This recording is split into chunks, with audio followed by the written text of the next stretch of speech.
For thousands of years, the sand concealed everything. Entire cities, palaces, temples, irrigation canals, trade routes, and cemeteries that were once the heart of powerful civilizations were buried beneath meters of sediment, dust, and time, invisible to the human eye and to all the tools available until very recently. Then came the satellites with synthetic aperture radars and infrared sensors capable of penetrating the ground, and the map of the human past began to be rewritten. What those instruments have found beneath the sand of Egypt, Arabia, Mesopotamia, and other regions of the world has forced archaeologists to completely rethink the scale, complexity, and geographical extent of ancient civilizations. These are not modest ruins. They are megaconstructions, infrastructure of monumental scale that for centuries were there, invisible, waiting to be found. Leave your like, subscribe, and share. Let's begin. The archaeologist who has done most to popularize and develop space archaeology, the discipline that uses satellite images to discover archaeological sites, is Sarah Parcak, of the University of Birmingham in Alabama. Parcak has spent more than 2 decades analyzing images from commercial and government satellites over Egypt, and her work has identified more than 3,000 ancient settlements, 1,000 tombs, and 17 possible pyramids that did not appear on any previous archaeological map. The method she uses combines images in the near-infrared spectrum, which reveal differences in temperature and humidity in the ground that may indicate the presence of buried structures, with multispectral analyses that detect variations in the chemical composition of the terrain caused by ancient building materials. One of Parcak's most striking findings was the identification, through analysis of images from the Quickbird satellite, of what appeared to be a city buried beneath the site of Tanis, in the Nile Delta, in northern Egypt. The images showed regular patterns beneath the surface that archaeologists interpreted as streets, buildings, and walls of a large-dimensioned city. Verification excavations subsequently carried out by the Supreme Council of Antiquities of Egypt confirmed that the patterns corresponded to real fired brick structures, the dominant building material in ancient Egypt, that had been buried beneath centuries of Nile sedimentation. Tanis was already a known archaeological site, famous for the royal burials discovered in the 1940s of the 20th century, but the actual extent of the city turned out to be several times larger than previous excavations had suggested. In Saudi Arabia, the use of satellite images and synthetic aperture radar has revealed in recent years a network of prehistoric structures of monumental scale that archaeologists had not detected because they are located in regions of the Nafud Desert and the Arabian Desert practically inaccessible by land. Among those structures are the mustatils, a type of rectangular enclosure delimited by stone walls of up to 600 meters in length and between 20 and 60 meters wide, whose exact function is still debated. A study published in the open-access journal PLOS One in 2021 by researchers from the University of Western Australia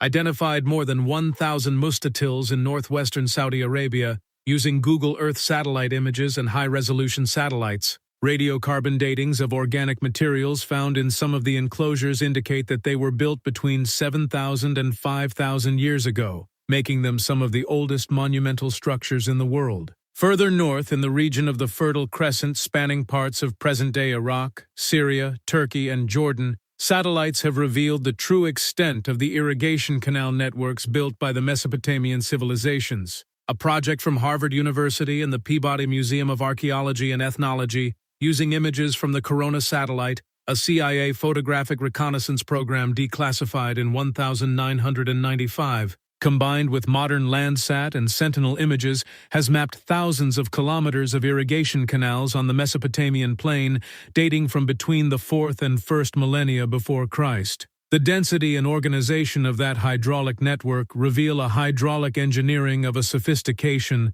that far exceeded what historical texts had suggested. In Jordan, archaeologist David Kennedy of the University of Western Australia used Google Earth images to identify dozens of prehistoric structures in the Jordanian Badia Desert that no one had previously documented. Among them were the so-called desert kites, stone circles of between 25 and 70 meters in diameter connected by spokes, whose function remains unknown but whose antiquity, estimated by surface dating techniques and stratigraphy, falls between 2,000 and 8,500 years. Kennedy identified more than 400 of these kites in Jordan and dozens more in Saudi Arabia, Syria, and Iraq, all of them invisible from the ground but perfectly visible from the air or from space. One of the satellite programs that has most transformed the archaeology of the Near East is Corona, the American spy satellite system that operated between 1959 and 1972, and whose images were declassified in 1995.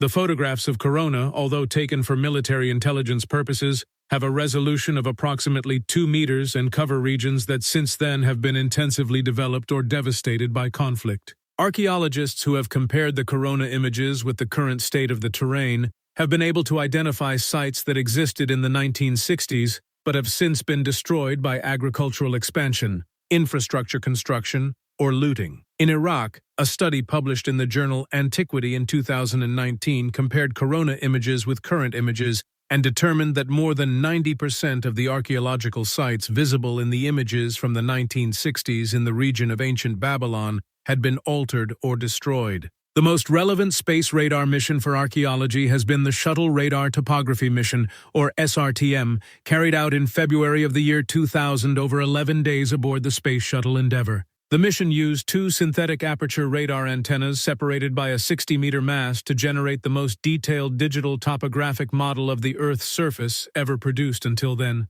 Although the primary objective was cartographic, the SRTM data has been extensively used by archaeologists to identify patterns in the landscape that indicate the presence of settlements, transit routes, or ancient hydraulic structures buried beneath vegetation or sediment. Leave your like, subscribe, and share. In Cambodia, the combination of airborne LiDAR, a laser radar system that can map the terrain beneath vegetation with centimeter precision, with satellite image analysis, has revealed that the region around Angkor Wat was covered in the classical Khmer period, between the 9th and 15th centuries, by an urban network of a density and extent that no archaeologist had imagined. The Greater Angkor Project, led by Damien Evans of the French Institute of Asian Studies, published in 2016 in the Journal of Archaeological Science the results of a LiDAR flight that covered 2,000 square kilometers around Angkor. The data revealed that the medieval city of Angkor was the most extensive in the pre-industrial world, with an urban footprint of at least 1,000 square kilometers, comparable in area to modern Mexico City. Beneath that urban footprint of Angkor, the LiDAR data and analyses of Sentinel-1 and ALOS-2 satellite images also revealed a hydraulic network of extraordinary complexity, hundreds of canals, reservoirs, and dikes that managed monsoon water and distributed it throughout the city's territory. Researchers determined that the partial collapse of that hydraulic network, possibly caused by the combination of a prolonged drought with an inability to maintain the irrigation infrastructure, was one of the main factors in the decline and abandonment of Angkor in the 15th century, a process that historians had previously attributed mainly to the military pressures of neighboring kingdoms. In the Sahara, the synthetic aperture radar aboard the Space Shuttle Columbia was used in 1981 to obtain images of the Salima Desert region in southern Egypt and northern Sudan. The images revealed beneath the desert sand a network of ancient river channels, known as paleo-channels, indicating that the region had been traversed by rivers of considerable size in prehistoric times, when the Sahara was wetter during the period known as the Green Sahara, which occurred between approximately 11,000 and 5,000 years ago. Subsequently, archaeological excavations in the vicinity of those paleo-channels found stone tools, animal remains, and ceramics that confirmed that the area was inhabited by human populations during that humid period, following the water that today lies invisible beneath the sand. The most recent discoveries in satellite archaeology have occurred in the Amazon, where the combination of Sentinel-1 satellite images, which operates in the microwave spectrum and can penetrate vegetation cover, with LiDAR data, has revealed in the last 5 years the existence of hundreds of geoglyphs, geometric figures traced in the ground through ditches or embankments, in regions of the Amazon basin in Brazil and Bolivia that until recently were considered virtually unpopulated before the arrival of Europeans. The geoglyphs, which in some cases form complexes of several dozen geometric figures of up to 300 meters in diameter,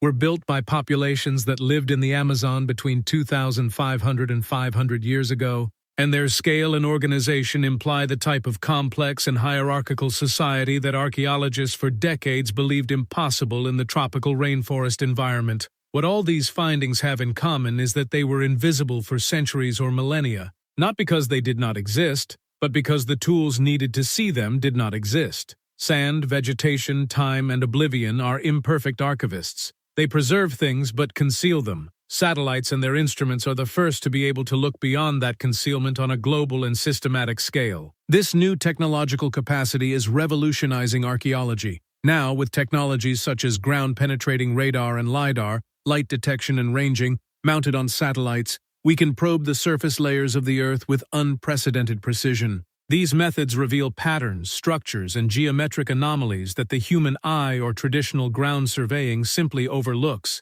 And each time they do so, the map of the human past grows, becomes more complex, and becomes infinitely richer. The buried megaconstructions or the lost cities beneath the sand are no longer mere myths or speculations of explorers. They are becoming mapped realities. These discoveries suggest that the scale of civilization and the engineering of our ancestors has been dramatically underestimated. The megaconstructions beneath the sand are not anomalies. They are the norm of what we have yet to find. They represent a library of history that the Earth has kept to be read by the technology of the 21st century. Leave your like, subscribe, and share. Until next time.